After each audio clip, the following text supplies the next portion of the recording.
யார் யார விமர்சனம் பண்றது அவசியம் இல்லை. இது விவசாயம் இல்லை. இன்னைக்கு இந்த கட்சியை யாருடைய பணத்தில் நடக்குது? லாட்டரி பணத்தில் தான் நடக்குது இன்னைக்கு கட்சியை. 41 குடும்பங்கள் பார்த்தா அந்த டான்ஸை பார்த்தா அவங்க மனசு எவ்வளவு கஷ்டப்படாது. விசில் எதுக்கு அடிப்பாங்க? ஆபத்தில் இருக்கும்போது தான் விசில் அடிப்பாங்க.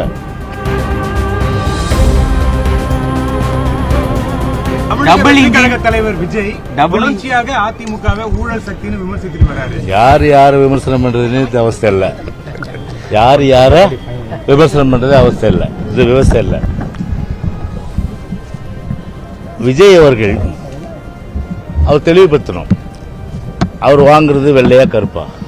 வெள்ளையா கருப்பா? வெள்ளையா கருப்பா? கருப்பு எவ்வளவு, வெள்ளை எவ்வளவு? வருமான வரி எவ்வளவு சேர்த்திருக்காரு? இன்னைக்கும் உயர்நீதிமன்றத்தில் கோர்ட்ல கேஸ் இது, அது வேற விஷயம். நான் அதுக்குள்ள போக விரும்பல.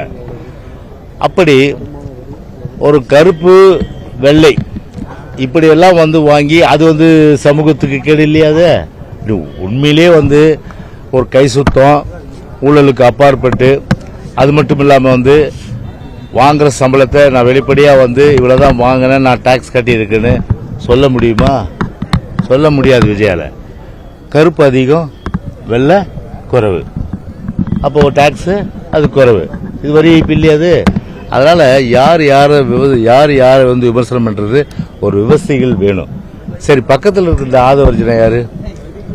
லாட்டரியிலே செல்வம் குவித்தவர் ஆதவர்ஜுனா அவர்கள். அவர் வீட்டில் போய் சாப்பிட்றாரு. இவரு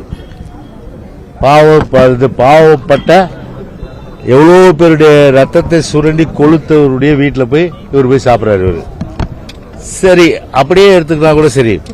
இன்னைக்கு இந்த கட்சியை யாருடைய பணத்தில் நடக்குது? லாட்டரி பணத்தில் தான் நடக்குது இன்னைக்கு கட்சியை. லாட்டரி பணத்தில் இன்னைக்கு நடக்குது. நாட்டில் இன்னைக்கு பார்த்தீங்கன்னா 41 உயிர்கள் தானே.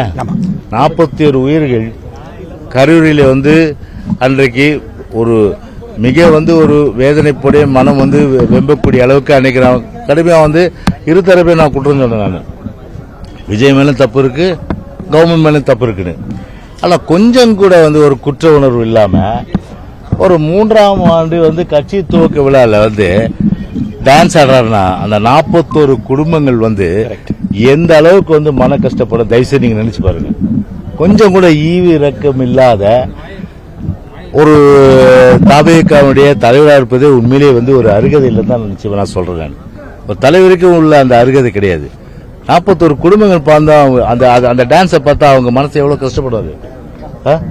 அதை பத்தி ஏதாவது பேசியிருக்காரா அவரு? அதை பத்தி எதுவும் பேசல. இப்படி ஒட்டுமொத்தமா பாத்தீங்கன்னா ஒரு தாவேக்கா பொறுத்தவரை பாத்தீங்கன்னா முழுக்க விசில் விசில் விசில் விசில் எதுக்கு அடிப்பாங்க? ஆபத்துல இருக்கும்போது தான் விசில் அடிப்பாங்க.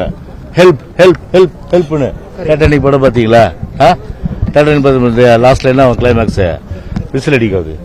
ஆபத்து என்னதான் அவங்களுக்கு ஆபத்து, கட்சிக்கு ஆபத்து. ஆபத்துனா என்ன? ஆதரவு இல்லாது, அதான் ஆபத்து. புரியுதுங்களா? யாரை காப்பாத்துறது விசில் கிடையாது.